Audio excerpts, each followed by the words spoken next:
judge will hear the university's argument for a restraining order that would lift the Big Ten's 3-game suspension of Harbaugh related to this sign-stealing scandal. Here's Harbaugh on his team. It's got to be America's team. It's got to be America's team. America loves a team that beats the odds, beats the adversity, overcomes what the naysayers and critics, so-called experts think. That's my favorite kind of team. America's team. The bold take right there, Paul Finebaum, Shannon Sharpe. Paul, you're up first. First, I just want you to react to that sound we just heard. It's patently absurd, Molly. I mean, I appreciate Coach Harbaugh for trying to put a spin on this, but it just doesn't work. He is not a victim. He is the villain here. In many ways, instead of being America's team, Jim Harbaugh has become the Darth Vader of college football. He's the most polarizing figure in the game. He is widely reviled, and it's not because he's a bad coach. He's an excellent coach. He just is apparently, according to the Big Ten and the NCAA, trying to do things that are simply untoward. Last Saturday was the 10th college football game of the year. Guess what? It was the 4th time Jim Harbaugh has been out of a game because he's been suspended. I mean, this is not somebody that was pulled off the bus because some authority didn't like the way he looked. He was pulled off the bus because he is accused of cheating, not specifically, but within his program, and he is ultimately responsible for that. So, I mean, I just find him to be a cartoon character now, trying to play the victim card, trying to get America to feel sorry for him. America's team should represent the best of us, not the worst of us. I agree with everything you said, Paul Finebaum, and he says they're America's team. Americans don't like cheats. How does America feel about Lance Armstrong and Sammy Sosa and Mark McGwire and the Houston Astros? Don Shula, who's the winningest coach all time, Saturday, do you remember what he called Belichick? He called him Belicheat. Americans don't like cheaters. They don't. They want to believe that what they're seeing at home is that that person beat you because he was better than you. That team beat you because they were better than you, not because you did something that was against the rules. So for Jim Harbaugh, and you're right, for him to try to pin it, oh, we're America's team. No, you're not. You're not. And, Paul, I'm going to disagree with you because of his smugness, because of his cavalierness. I don't think he's a very likable coach. I really don't. Now, maybe his team likes him, but outside of that Michigan fan base, and they're going to love anybody that's there, I don't think he's very likable. That's just me personally. But for him to say, oh, we're America's team and it was us against the world, because you created this. You created this. I feel bad for the kids, but I feel bad for the other kids also that had their signs stolen, and you had an unfair advantage.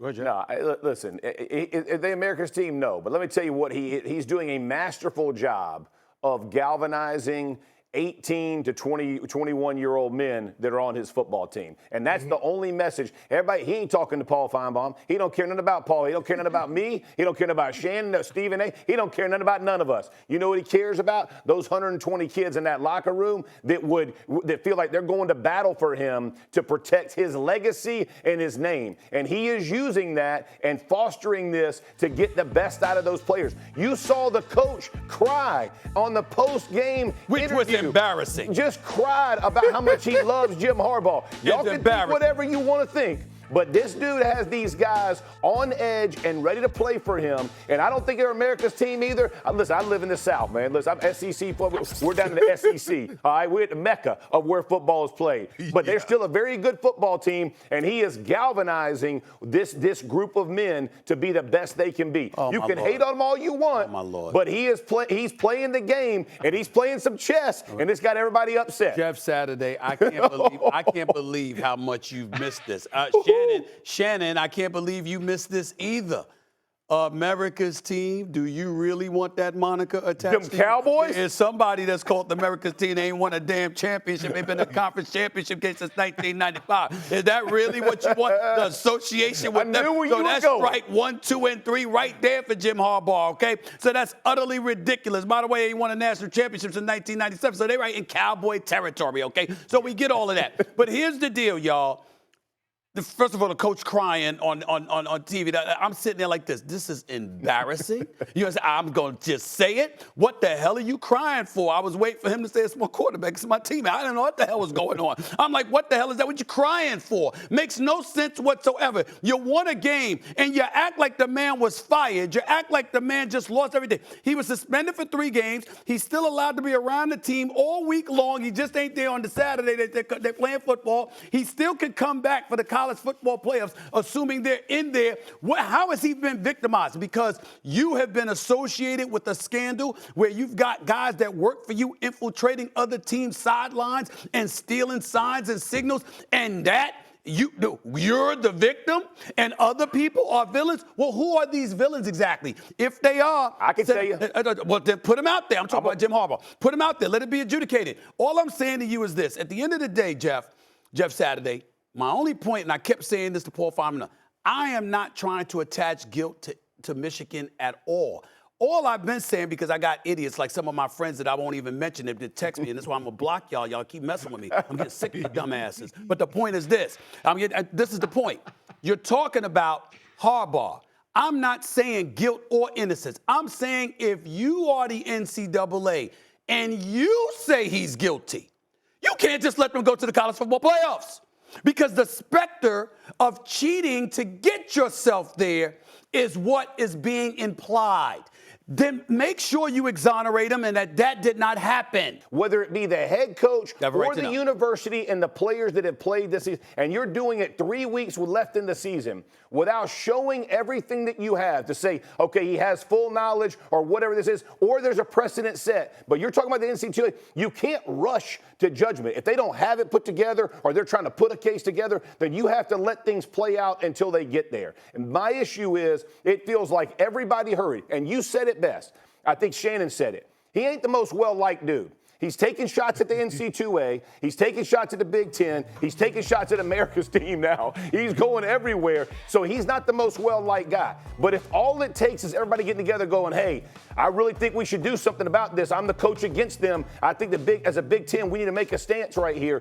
You're in a slippery slope because at this point, without knowing exactly what has been proven and not proven, I have a hard time getting a coach. We agree with that. But they did it on the last hour. I totally agree with you on that. But that is, I understand. Listen, criminals get alerted to what their crimes are and who's accusing them of it. Right. So there's no question. You're absolutely right about that. I'm just saying you can't just leave it open-ended and send them to the college football players. You got to reach a resolution. But they do you think they should be allowed to play in the absolutely college football the players 100. Listen, whether Harbaugh is on the sideline, if them dudes keep winning, you put them in the CFP championship, whatever they earn.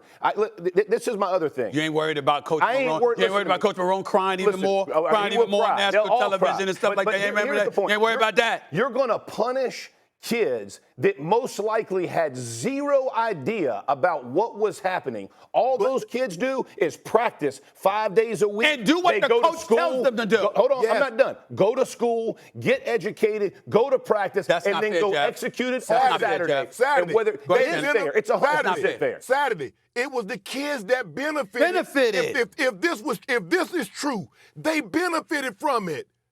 Listen. If every do you think that the Michigan football program is the only program that's benefited? Not the point. It is the point. That is not the point.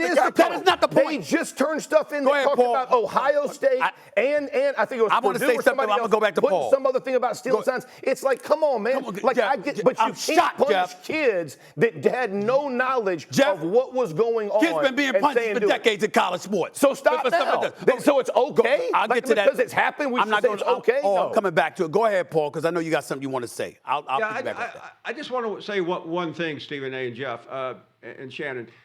In the report from the commissioner Friday afternoon, I mean, he lays out a very convincing case. It's not the final result, but let's not think that we don't have any information here. We do have an enormous amount of information. And if you put this in a civil context, if you work for a company and you're accused of something fairly serious, you very well will be suspended. You may even be suspended with pay. That doesn't mean you're going to be ultimately fired. And that's where we are. We're in the middle of this, but the Big Ten has every right to do what it did, and all these people throwing up due process. Come on, read the Fifth Amendment, read the 14th Amendment, understand what you're talking about, Jim Harbaugh, when you start throwing around words that you don't know what they mean. And I do agree, though. I mean, this sounds like a split decision here, Stephen A., but I don't think there's enough evidence right now to throw Michigan out of the playoffs, but I think there's an overwhelming amount of evidence to keep Jim Harbaugh off the sidelines. But that's where I'm uncomfortable, because people are interpreting me saying, do it now.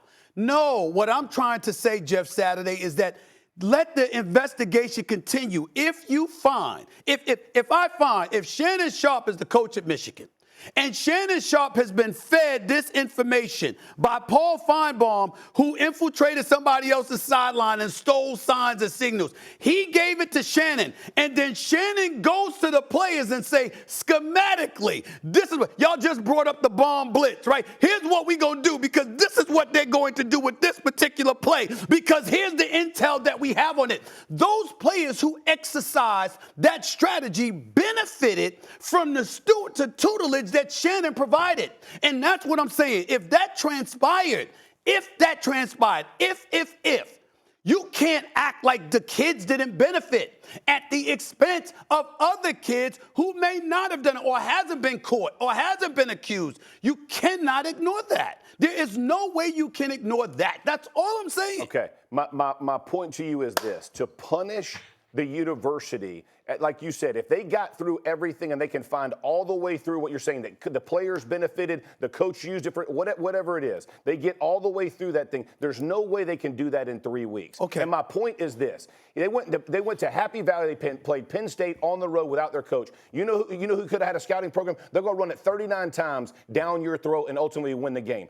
I don't care what signals you need, bro. They are a good, if not great, Doesn't football negate team what happened that has weeks leading up to the Penn State absolutely game. well, their biggest 3 games are now. They just played Happy Valley. They're going to play Ohio State. They got to beat Maryland or whatever. But they said this thing was going on for the last 2 years. They went 12-2, 13-1 within the college football That's players what I'm both saying, years. though. As you're pushing all this out, so we're going to vacate all the wins that they've had, or we're going to say But you do know that they've done that in college. You do know wins have been vacated in college. You do know that, right? Absolutely. Championships have been vacated. But here's the thing. You're saying let's not allow them to play in the CFP. You know who else that hurts? Why does it hurt football players? Because the guys who are scouting them for the combine, they want to know they're playing against the best competition. Let them finish through. But you're not talking to me about what about the argument about Washington, Alabama, Florida State, Oregon, Texas? What if, I'm just saying, what if Michigan got in at the expense of one of those teams who were not associated with one of those scandals? Yeah. What about those kids? I understand. What about them? I understand your point.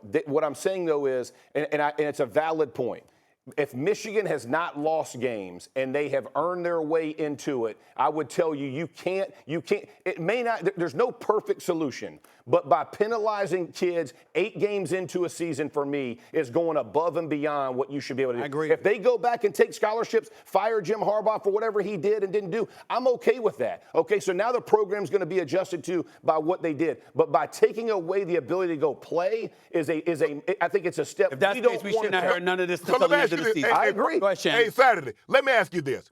Let's just say I'm in college and I cheat for the better part for the entire semester.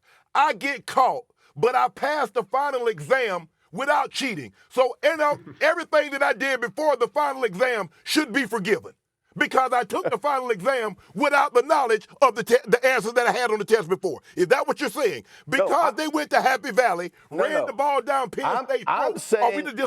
No. I'm saying it wasn't you that cheated. It was your neighbor who cheated, and now you're going to get punished for what your neighbor did. Because no player had any control over what Jim Harbaugh did or didn't do. And there's no way you can hold someone accountable from that. We got to get ready to go. Let's give Paul Finebaum a word here real quick, Paul. Go ahead, man. Yeah, I'm going to take it upon myself to be the judge here, and it really is a split decision. Saturday makes a very compelling case, and Stephen A., you do too. I now understand. I didn't last week when I went ballistic when you were talking, but I do now. But the problem is the system is flawed. There just simply is. This isn't the NFL where Roger Goodell can make a decision in 25 minutes and rule. It is a very unique system, and it's set up to cheat. And Jim Harbaugh, whether he cheated or not, probably understood the rule better than we do, and he sanctioned it. Let's not forget one important thing here.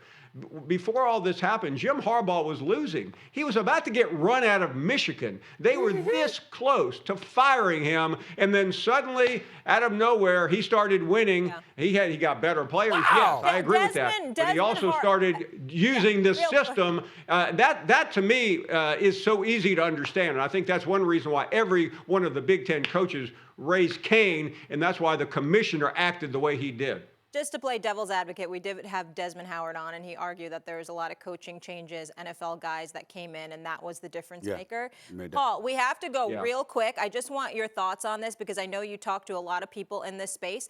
Where's America on this? When you're taking callers, are they siding more with like a Jeff or a Stephen A? I'm curious. Yeah, I think outside of the state of Michigan, really the rest of America, looks at Jim Harbaugh as the villain and somebody who has broken the rules. And like Shannon said earlier, they don't like that. He is a very unpopular person, and he creates most of that himself. And quite frankly, there's not going to be anybody out. And one more thing. And I realize every fan base is unique, but there is no more obnoxious, sniveling group of fans than the University of Michigan fans. I mean, they annoy everyone, and that's why there's so much contempt for this program right now. I mean, I'm not sure they got the Cowboy fans beat, but I guess, maybe. America's team number 2. College football, okay? Got it, college football.